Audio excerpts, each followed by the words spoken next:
En las historias que se cuentan en Liverpool, las que se susurran cuando el viento del Mersey azota los cristales, hay algunas que se aferran a la memoria colectiva como la hiedra a los muros de una vieja mansión.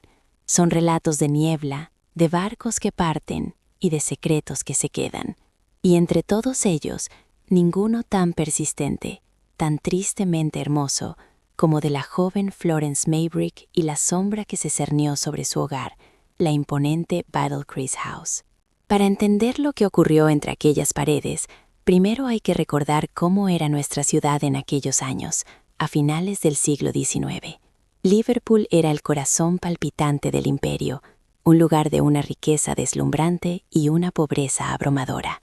El aire olía a carbón, a salitre y a dinero.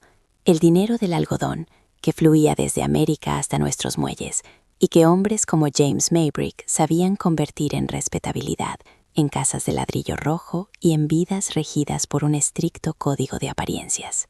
James era uno de esos hombres, un prócer del comercio del algodón, casi 25 años mayor que su esposa, una figura que proyectaba una sombra de autoridad allá por donde pasaba.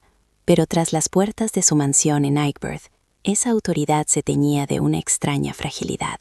Era un hombre consumido por ansiedades, un hipocondríaco de manual que vivía en un perpetuo estado de autodiagnóstico, siempre convencido de que la siguiente dolencia mortal acechaba a la vuelta de la esquina. Y luego estaba ella, Florence, la joven Florence Elizabeth Chandler, llegada desde Mobile, Alabama. Imaginad por un momento el contraste. Ella, una flor del sur americano, criada bajo un sol más cálido y en una sociedad con otras cadencias, trasplantada de repente al suelo húmedo y al cielo gris de Inglaterra. Era hermosa, vivaz y sobre todo era una heredera. Su llegada fue como un destello de color en el austero tapiz de la sociedad mercantil de Liverpool. Su unión con James Maybrick fue, como tantas otras en aquella época, un acuerdo más que un romance. Él obtenía juventud, belleza y una conexión con la riqueza americana. Ella obtenía un nombre, una posición y la seguridad de un hogar establecido en el viejo mundo. Al principio, quizás, hubo una chispa de ilusión, la promesa de una vida de bailes, de cenas y de respetabilidad. Pero la ilusión, como la niebla matutina sobre el río, no tardó en disiparse. La rutina en Battlecrease House se fue volviendo un mecanismo predecible y asfixiante. Los días de Florence transcurrían en un silencio espeso, roto únicamente por el ir y venir del servicio y las constantes quejas de su marido sobre su delicada salud. Él era un hombre de costumbres rígidas y secretos bien guardados. Pasaba largas horas en sus clubes de caballeros o atendiendo negocios que a menudo lo llevaban lejos de casa, dejando a Florence en una soledad que pesaba como el plomo. Cuando James estaba en casa, el ambiente se cargaba con su peculiar energía nerviosa. Su escritorio estaba siempre lleno de frascos, viales y polvos, tónicos para el corazón, píldoras para los nervios, remedios para dolencias imaginarias. Se medicaba con una devoción casi religiosa, convencido de que solo él conocía los secretos para mantener a raya a la muerte. Lo que nadie sabía o lo que nadie quería ver es que entre aquellos remedios se escondía un veneno lento y silencioso. James Maybrick, el respetable comerciante, era adicto. Su tónico predilecto, su elixir de la vida, contenía estricnina y arsénico.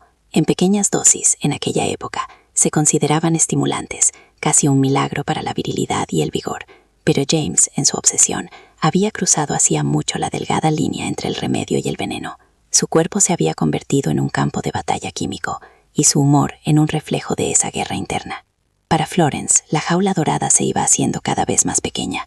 La diferencia de edad, que al principio parecía un detalle sin importancia, se reveló como un abismo insalvable. Él era un hombre victoriano hasta la médula, celoso, posesivo y con una visión de la mujer como un adorno más de su patrimonio. Ella anhelaba la conversación, el afecto, la vida que bullía más allá de los muros de su hogar y que sentía que se le escapaba entre los dedos. La soledad es una mala consejera y el anhelo de afecto, un fuego difícil de apagar. Fue en ese desierto emocional donde apareció la figura de Alfred Brierley, otro comerciante de algodón, un hombre más cercano a su edad, con una sonrisa fácil y una atención que Florence no recibía en casa. Su unión no nació de la malicia, sino de la desesperación. Fue un susurro en un mundo de gritos silenciosos, un breve instante de calidez en un invierno que parecía no tener fin. Comenzaron a verse en secreto. pequeños encuentros, cartas furtivas, momentos robados que para Florence eran un soplo de aire fresco. Pero en una ciudad como Liverpool, donde los ojos y los oídos están en todas partes, los secretos tienen las alas muy cortas. Los rumores empezaron a serpentear por los salones y los clubes, y no tardaron en llegar a oídos de James Maybrick. El descubrimiento, o la simple sospecha, transformó a James. Su hipocondría se agudizó, su temperamento se volvió volcánico. La casa, que ya era un lugar tenso, se convirtió en un polvorín. Las discusiones eran terribles, llenas de acusaciones y amenazas veladas. Él la acusaba de manchar su nombre, de ser una esposa infiel e indigna. Una noche, la violencia pasó de las palabras a los hechos. Hubo un forcejeo, un ojo morado que Florence tuvo que ocultar bajo polvos de arroz y una amenaza que helaba la sangre. La desheredaría a ella y a sus hijos, la arrojaría a la calle sin nada. El miedo se instaló en el corazón de Florence, miedo a su marido, miedo al escándalo, miedo a perder a sus hijos. Veía cómo el hombre con el que se había casado se consumía en su propia paranoia y en los venenos que ingería a diario. Su salud empeoró drásticamente. Sufría de violentos dolores de estómago, náuseas y una debilidad que lo postraba en la cama durante días. Los médicos venían y se iban, diagnosticando una dispepsia aguda, una gastritis nerviosa. Nadie sospechaba de la verdadera causa. En medio de esta atmósfera irrespirable, Florence tomó una decisión que sellaría su destino. Acudió a una droguería local e hizo una compra que en aquel momento pudo parecer trivial. Compró varios papeles matamoscas, papeles pegajosos de un color verdoso, impregnados de una generosa cantidad de arsénico. Era un producto común en cualquier hogar para combatir las plagas del verano. Más tarde, en el juicio, ella juraría que su intención era inofensiva.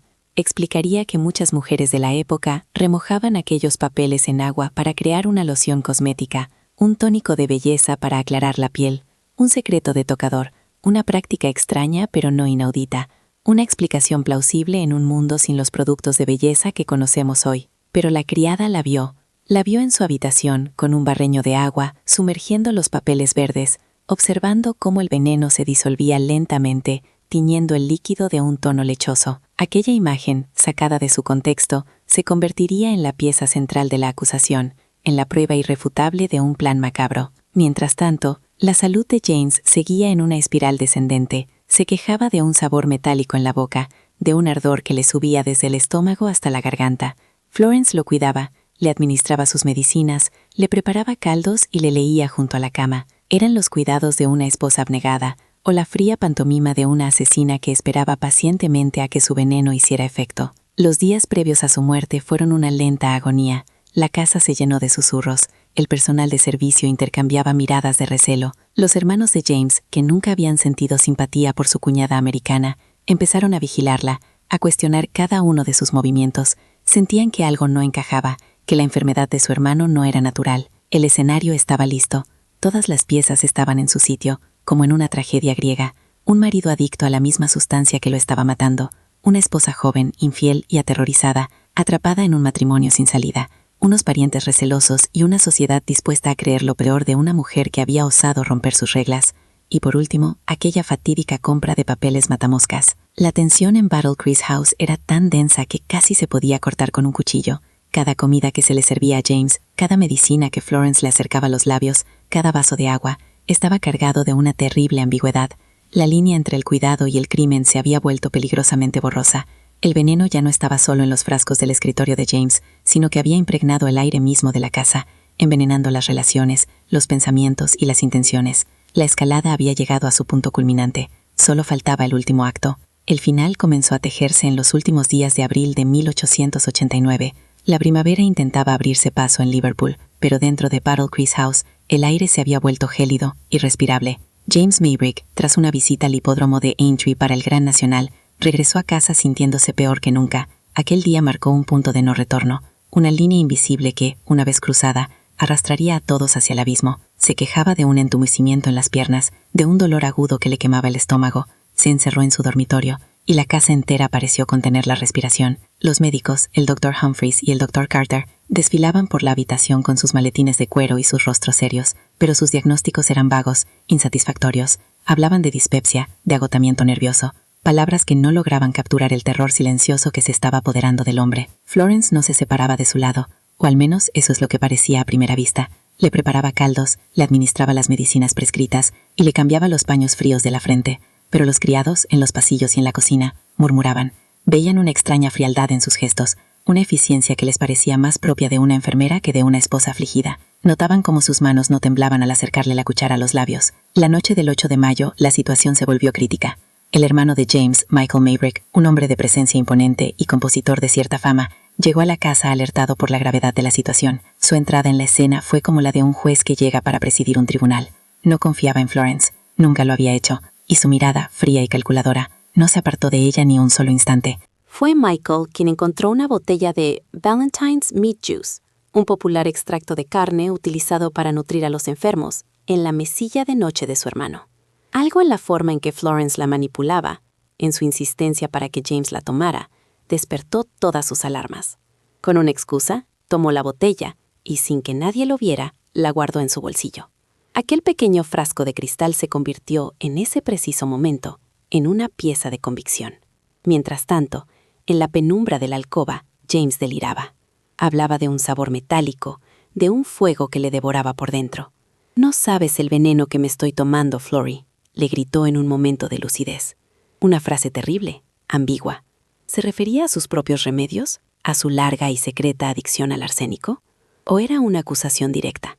¿El último lamento de un hombre que se sabe asesinado por la mujer que duerme a su lado? Nadie lo sabrá jamás. La tensión se podía cortar con un cuchillo. Edwin, el otro hermano de James, también se había instalado en la casa. Los dos hermanos Maybrick formaron un frente común, una guardia pretoriana alrededor del lecho de enfermo. Vigilaban cada movimiento de Florence, interceptaban las bandejas de comida antes de que llegaran a la habitación, cuestionaban cada una de sus decisiones. Battle Creek House se había convertido en un campo de batalla silencioso. Florence, sintiéndose acorralada, cometió un error fatal. Escribió una carta desesperada a su amante, Alfred Brierly, una carta en la que le hablaba de la enfermedad de su marido, de su angustia, y en la que planeaba un futuro encuentro. «Su enfermedad es de pronóstico grave», escribió, «pero mi libertad parece estar cerca». No llegó a enviarla. La niñera, Alice Yeo, una mujer que le guardaba un rencor silencioso, la encontró y se la entregó directamente a los hermanos Maybrick. Aquella carta fue la prueba que necesitaban, la pieza que completaba el rompecabezas en sus mentes. Ya no era solo una cuñada que no les gustaba, era una adúltera que deseaba la muerte de su marido para correr a los brazos de otro hombre. El móvil, a sus ojos, quedaba brutalmente expuesto. A partir de ese momento, Florence dejó de ser la señora de la casa. Se convirtió en una prisionera en su propio hogar. Contrataron a una enfermera profesional, una tal Nurse Gore, para que se hiciera cargo de los cuidados de James. Su llegada supuso el aislamiento definitivo de Florence. La apartaron del lecho de su marido, relegándola a un papel secundario y sospechoso. La enfermera Gore testificaría más tarde haber visto a Florence manipular a escondidas una botella de glicerina, añadiéndole un polvo blanco. Otra imagen condenatoria, otra pieza en el mosaico de la culpabilidad. La madrugada del 11 de mayo de 1889 llegó con una calma siniestra. El pulso de James era cada vez más débil. El médico, llamado de urgencia, meneó la cabeza. Ya no había nada que hacer. La familia y el servicio se congregaron en la puerta de la habitación, un corrillo de rostros pálidos y susurros ahogados. James Maybrick murió poco después de la madrugada. Murió en su cama, rodeado de sus hermanos, de su médico, de su personal. Murió con los ojos abiertos, fijos en un punto invisible del techo. Florence estaba allí, de pie en un rincón de la habitación, una figura solitaria y extrañamente serena. Cuando el médico pronunció las palabras fatídicas, ella no lloró. Simplemente se quedó mirando el cuerpo inerte de su marido, como si contemplara el final de una obra de teatro que la había mantenido atrapada durante demasiado tiempo. El silencio que siguió a la muerte fue más denso que cualquier grito. Michael Maybrick se acercó a Florence. No hubo palabras de consuelo. Su voz fue dura, cortante. «Ahora que mi hermano ha muerto», le dijo, «le ordeno que permanezca en su habitación. No saldrá de aquí hasta que todo esto se aclare». La casa fue sellada. Las puertas se cerraron con llave. La investigación acababa de comenzar. Los días siguientes fueron una pesadilla de sospechas materializadas. La policía llegó a Battle Creek House, y cada rincón fue registrado con una minuciosidad implacable. En los baúles de viaje de Florence encontraron los papeles matamoscas. Algunos todavía intactos, otros mostrando signos de haber sido remojados en agua. En su tocador, hallaron un barreño con un sedimento blanquecino en el fondo. Y luego, el golpe de gracia. El análisis del Valentine's Meat Juice que Michael había interceptado reveló la presencia de una cantidad considerable de arsénico. Lo mismo ocurrió con otras botellas de medicina encontradas en la habitación. El veneno estaba por todas partes. Estaba en la comida del enfermo, en sus tónicos, en el aire mismo de la casa. La autopsia del cuerpo de James Maybrick confirmó la presencia de arsénico en sus órganos. No era una cantidad masiva, lo cual resultaba desconcertante. Era una cantidad que, para un adicto crónico como él, podría no haber sido letal. Pero para la policía, para los hermanos Maybrick y para una sociedad árida de escándalos, la conclusión era una y solo una. El crimen había sido consumado. No con un disparo en la noche, ni con una puñalada en un callejón oscuro. Había sido un crimen lento, doméstico, administrado en cucharadas, disuelto en caldos y medicines. Un asesinato susurrado en la intimidad de una alcoba victoriana. Y en el centro de la telaraña, como una araña paciente y silenciosa, todos veían una sola figura, la de la joven y hermosa viuda americana, Florence Maybrick. La muerte de un hombre como James Maybrick no podía pasar desapercibida, pero cuando la causa se susurraba como envenenamiento, la noticia dejó de ser un simple obituario para convertirse en un incendio que devoró la ciudad.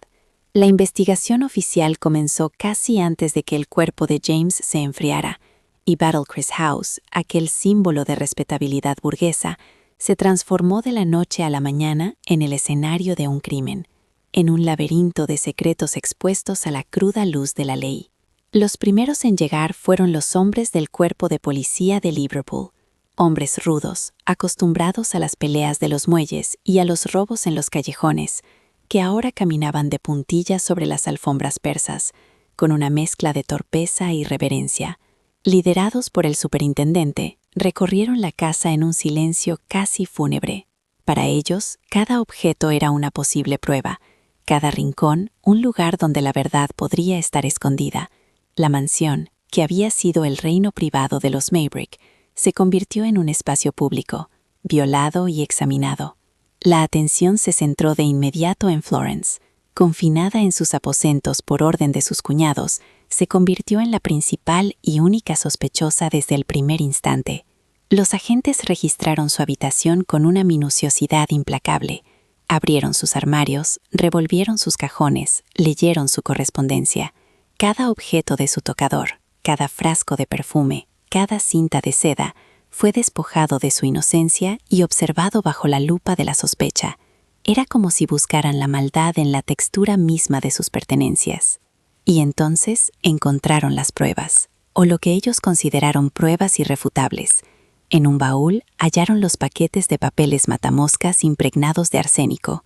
Al lado, un pequeño barreño con un residuo blanquecino. La explicación de Florence sobre su uso como cosmético sonó, en aquel ambiente cargado de recelo, a una excusa inverosímil, a la torpe coartada de una culpable. ¿Una loción de belleza? Para los hombres que dirigían la investigación, aquello era sencillamente el taller de una envenenadora.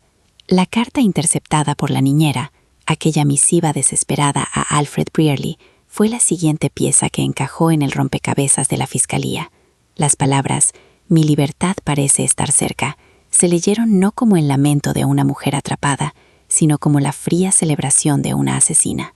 El adulterio, que hasta entonces era un rumor, se convirtió en un hecho probado, y a los ojos de la sociedad victoriana, en el móvil perfecto para el crimen. Una mujer infiel era, por definición, capaz de cualquier cosa. Mientras tanto, la ciencia forense, aún en pañales, entraba en escena. El doctor Thomas Stevenson, un analista de renombre del Home Office, fue el encargado de examinar las vísceras de James Maybrick y los distintos frascos y alimentos incautados en la casa.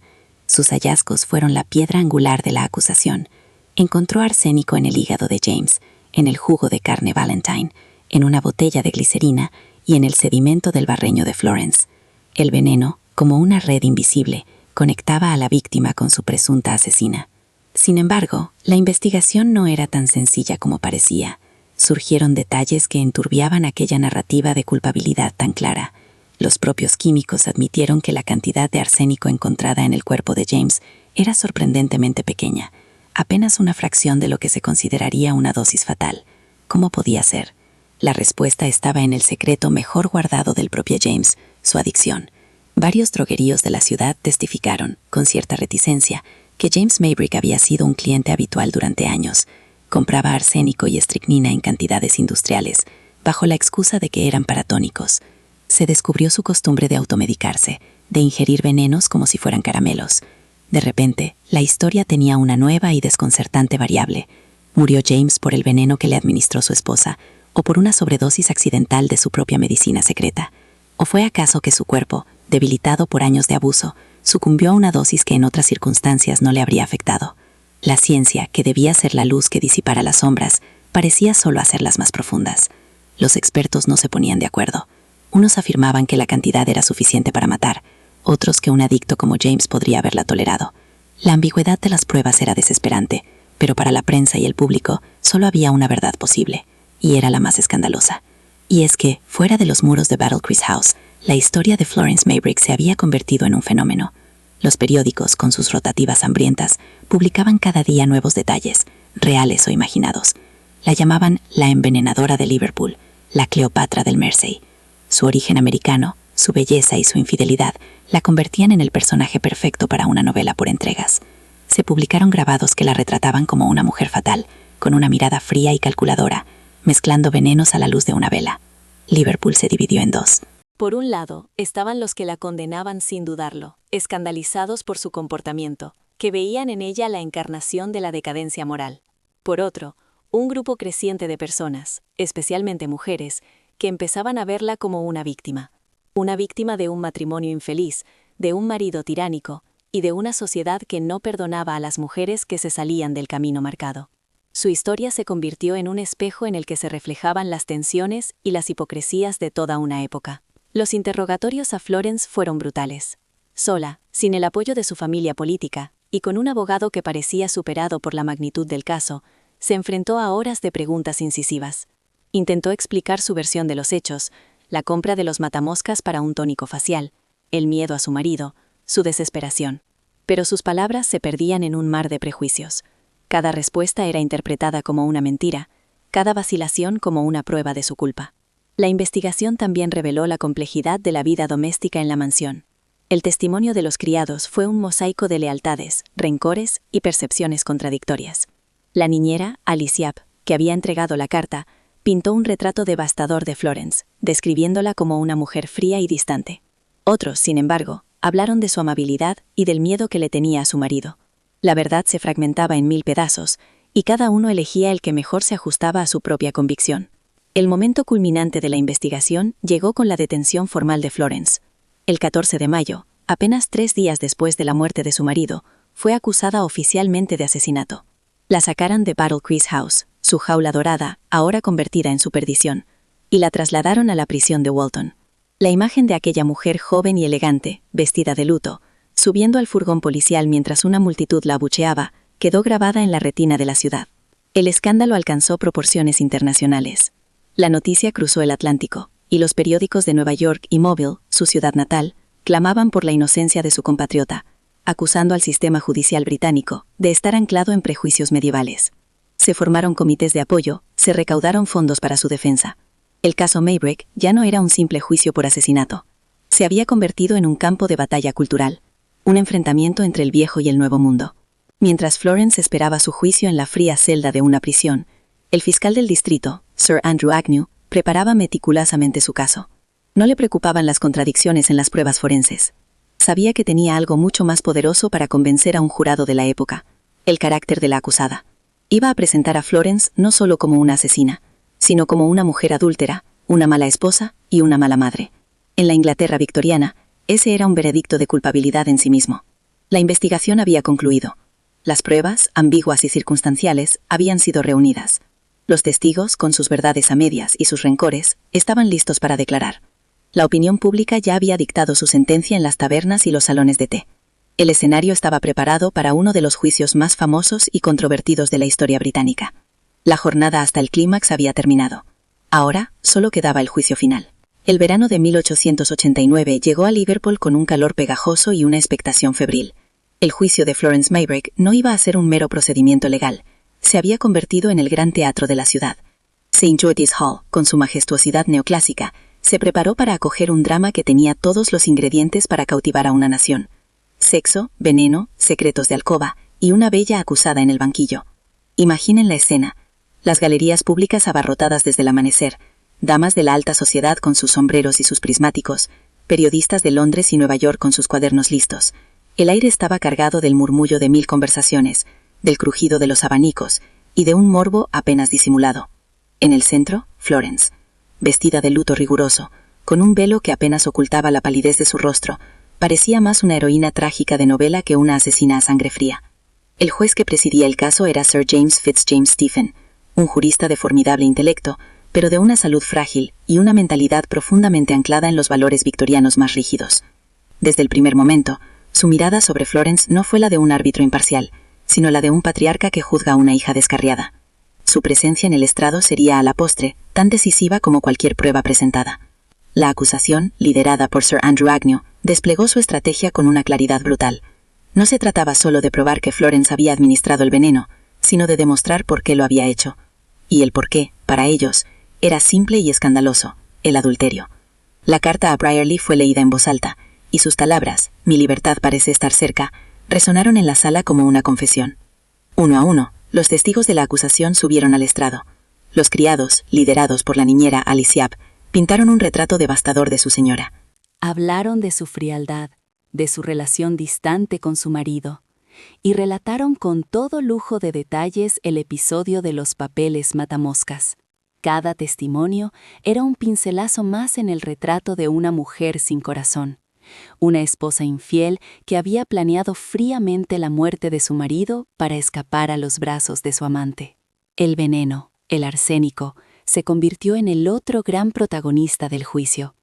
Los expertos de la fiscalía mostraron los frascos, las botellas y los análisis, tejiendo una red de pruebas circunstanciales que parecía atrapar a Florence sin remedio. El arsénico estaba en el jugo de carne, en la glicerina, en el barreño de su habitación. La conexión parecía directa, ineludible. Pero entonces llegó el turno de la defensa, encabezada por el brillante pero excéntrico Sir Charles Russell. Su tarea era titánica. No solo tenía que desmontar las pruebas materiales, sino también luchar contra el prejuicio moral que ya había condenado a su cliente en la mente del público y quizás del jurado. Russell contraatacó con fuerza. Llamó a declarar a los farmacéuticos que habían vendido arsénico a James Maybert durante años. Expuso ante el jurado la adicción secreta del difunto, su hipocondría, su costumbre de consumir venenos como si fueran vitaminas. No era mucho más probable, argumentó, que James hubiera muerto por una sobredosis accidental de sus propias pócimas. La defensa también atacó la ciencia de la fiscalía. Sus propios expertos testificaron que la cantidad de arsénico encontrada en el cuerpo era mínima, insuficiente para matar a un hombre sano, y mucho menos a un adicto crónico, cuya tolerancia sería mucho mayor. La ciencia, que parecía tan sólida, se revelaba de pronto como un campo de batalla de opiniones enfrentadas, un terreno pantanoso de incertidumbre. Florence misma subió al estrado. Su voz, suave pero firme, llenó la sala. Con una compostura que algunos interpretaron como frialdad y otros como dignidad, relató su versión de los hechos. Habló de su matrimonio infeliz, del carácter difícil de su marido, de su miedo. Explicó que los papeles matamoscas eran para un cosmético, una práctica que, aunque extraña, no era desconocida. Negó con rotundidad haberle dado a su marido nada que no le hubieran prescrito los médicos. Durante días, la balanza de la justicia parecía oscilar. Por momentos, la defensa de Russell parecía abrir grietas en el caso de la fiscalía. La duda razonable, ese pilar del derecho, flotaba en el aire. Quizás, solo quizás, esta mujer era víctima de una terrible coincidencia, de un cúmulo de circunstancias desgraciadas. Pero todo se derrumbó en el último día. El juez Stephen comenzó su resumen final para el jurado. Y lo que debería haber sido una recapitulación imparcial de las pruebas se convirtió en una diatriba moral. Durante horas, el juez habló menos del arsénico y más del adulterio. Describió la infidelidad de Florence como un acto de bajeza y traición. Sus palabras pintaban a una mujer depravada, cuya falta de moral la hacía perfectamente capaz de cometer un asesinato. Fue una instrucción devastadora, una guía directa hacia el veredicto de culpabilidad. El jurado, compuesto por 12 hombres de Liverpool, comerciantes y tenderos, se retiró a deliberar. Regresaron en poco más de media hora. El silencio en la sala era tan profundo que se podía oír el latido de los corazones. El portavoz del jurado se puso en pie. Evitó mirar a Florence y pronunció la palabra que todos esperaban y temían: culpable. Un grito ahogado recorrió la sala. Florence se desplomó, sostenida por los guardias. El juez Stephen, con una solemnidad impasible, se colocó el birrete negro sobre la peluca y pronunció la sentencia de muerte.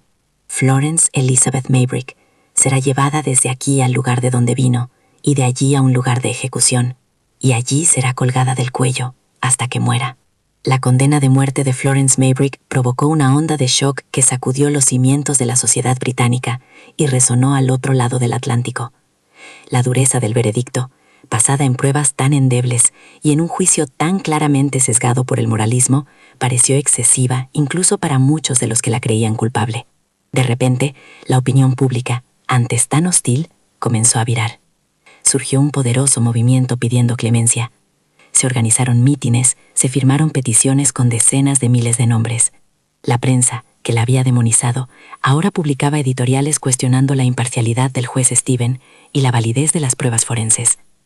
El caso dejó de ser el de una mujer para convertirse en el de un sistema judicial en entredicho. En Estados Unidos, la indignación fue aún mayor. Se veía el juicio como un acto de barbarie del viejo mundo, un ataque prejuicioso contra una ciudadana americana. El gobierno estadounidense ejerció una considerable presión diplomática. La causa Maybrick se convirtió en un asunto internacional. El ministro del Interior, Henry Matthews, se encontró en una posición imposible.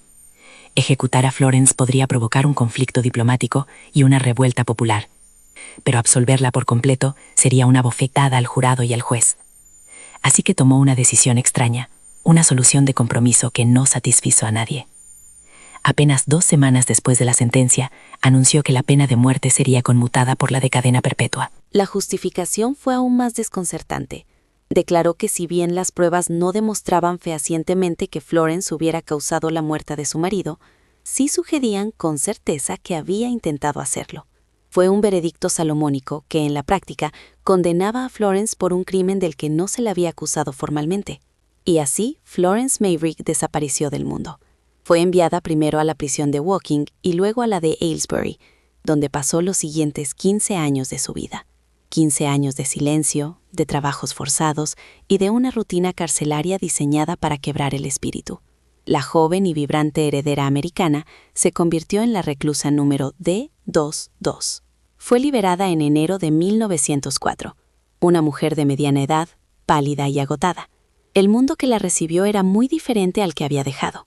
La reina Victoria había muerto, y con ella parte de la rígida moralidad que la había condenado. Regresó a América, intentando rehacer su vida. Escribió un libro, Mis 15 años perdidos, en el que mantenía su inocencia. Dio algunas conferencias, pero el público ya había pasado a otros escándalos.